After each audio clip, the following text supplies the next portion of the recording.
Good evening, folks. This is Lila with some bedtime stories that I'd like to share with you.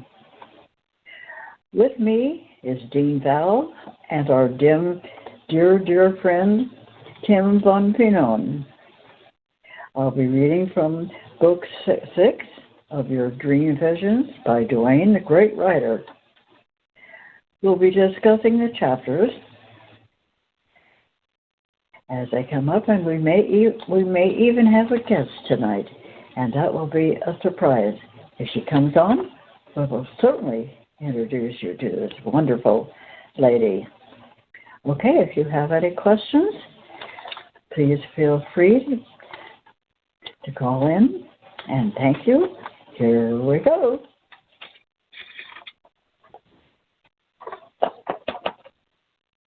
The human consciousness is merely a vast and seemingly endless collection of impressions and mental concepts, with the addition of emotional stimulation, which are mainly from the subconscious, and the reactions that are involved.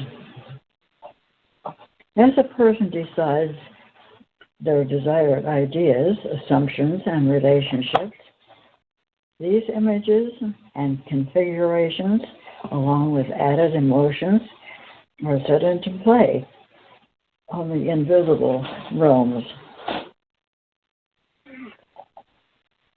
As the Creator continues their elaboration of all that they want in their life, their creations begin to take on a life of their own. This is a creative magnitude of each of us. And so, as lifetime's procedure, we become the effect of our own creations, as many times we think in terms that of somebody else. To hide oneself from the shame of their creations, most people have used the God idea to blame something other than themselves for their inventiveness. There is a 1956 movie called The Forbidden Planet, which is really a good science fiction movie. I saw in high school the basic idea is there is a monster on this faraway planet that was actually created by the scientists living there, who decided to play around with alien technology. At first, he denied anything to do with it, but others soon discovered it was him who created it, as was the monster from the ID. Because he feared the monster he had created, he had no control over it, so eventually it became his demise. This is actually what happens to people who are into drugs and alcohol or anything obsessive. They soon lose control and become the victims of their choices. Also, the gods of man have been blamed for the creation of physical bodies on this planet, when actually each of us is our own creation from what we have come to know. It is not hard to see how human deformities occur. As an example of those who have used certain unhealthy things in their bodies produce sometimes strange offspring. Then there is the unaware soul coming into a new lifetime who may have done some really dastardly deeds in previous lives. And so this time around, their body has a variety of distortions or malfunctions. People pray to their gods for help, and at the same time blame them for almost everything. The reality of self-creating is so evident, yet most do not want to look to themselves And so they would rather use some idea, such as a God or a curse, and then continue on with their own unawareness of what they're doing. For the most part, mankind is not a conscious being, but lives an unconscious life of reason and reaction because of the creations he has embedded within his invented consciousness. Because of the various strange relationships with people that have been developed over time, along with the person's own projected hallucinations and illusions, many are tap-lined by others and their ideas. Just like the movie, The Matrix, where Neo broke away from his tap lines to start to see what was really taking place in the worlds in which he lived. This world is exactly the same, a science fiction projection of the collective consciousness according to what has been created. Of course, the unaware and asleep humans do not really see what is taking place on their world, nor accept this fact. But as the effects of what is decided show up, it all becomes a rather rude awakening.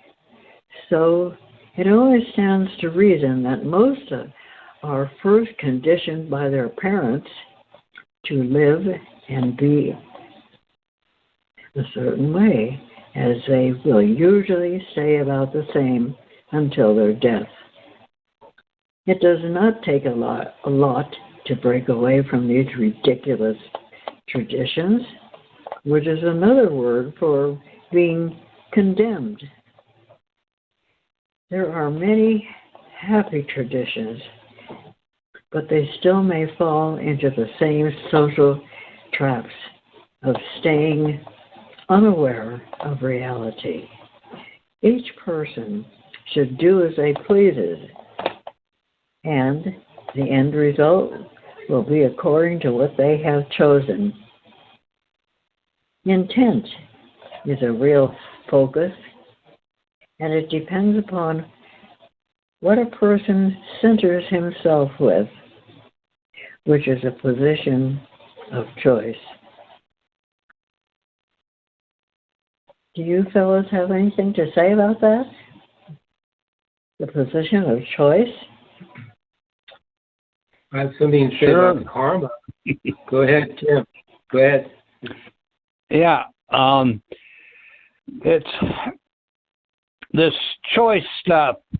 You see, the way I'm looking at it is like the alcohol and drugs that are so prevalent on Earth, and even how humans ever got to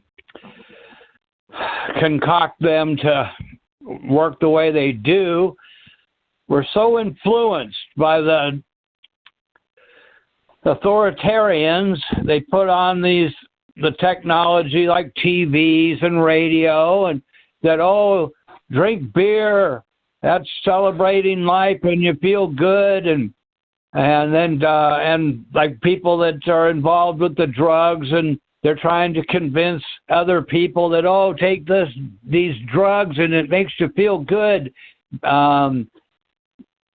better than you normally feel, or so we're so influenced, then we decide, well, we'll try this because they say it's so wonderful, when they're not, a person isn't having anybody tell them what the end results are from alcoholism and drug addiction and all these things that are we're influenced with by the authoritarians to keep us dumbed down and unaware of why we came here and what life's all about.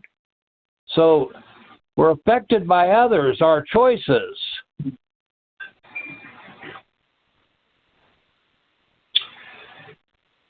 Yeah, that's good, Tim.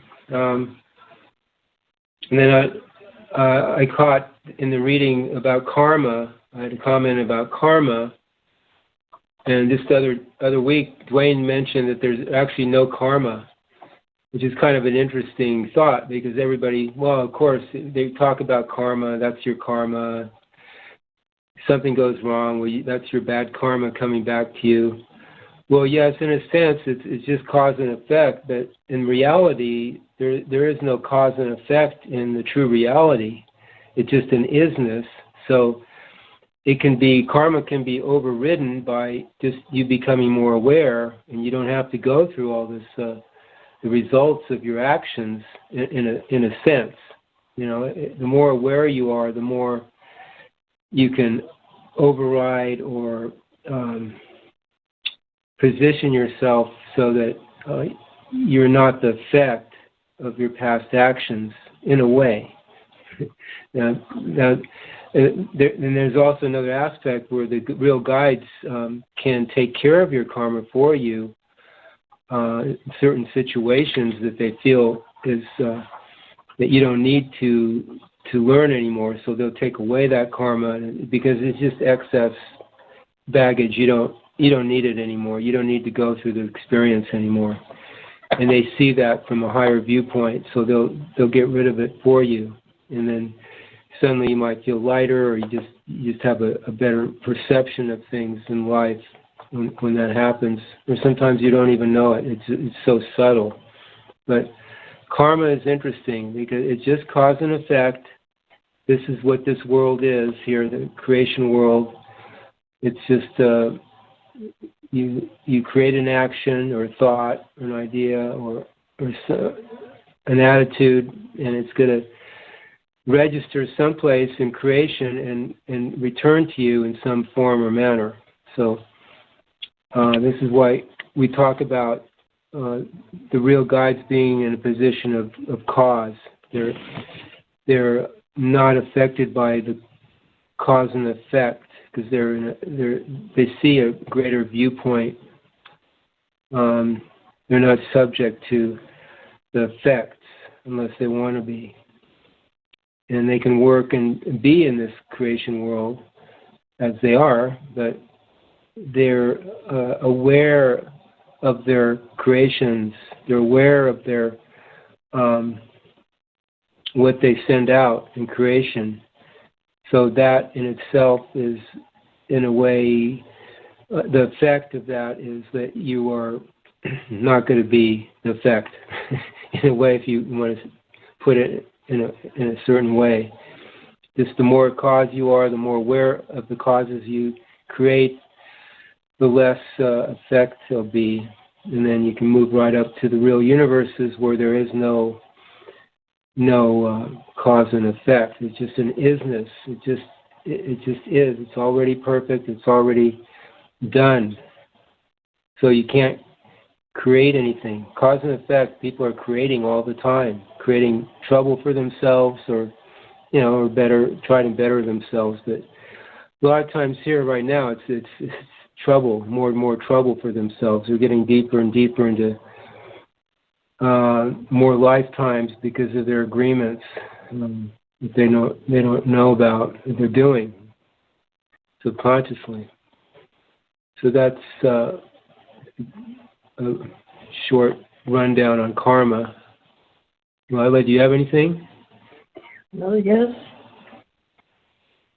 An experience now, because Joanne is saying, an experience that I had is where Rebadar and Paul took me to some of the secret meetings of the certain few of the dark brats.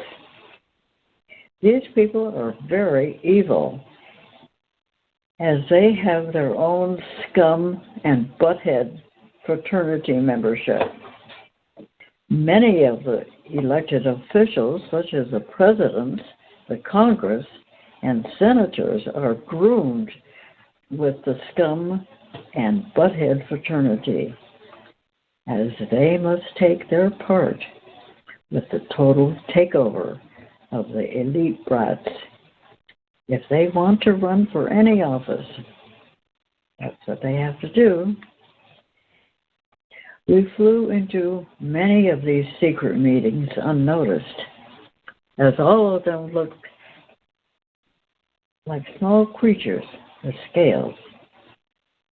Even though, from a human point of view, they seem to look normal, here is where one wants to see who they're dealing with from a real position, which shows a person's real intent.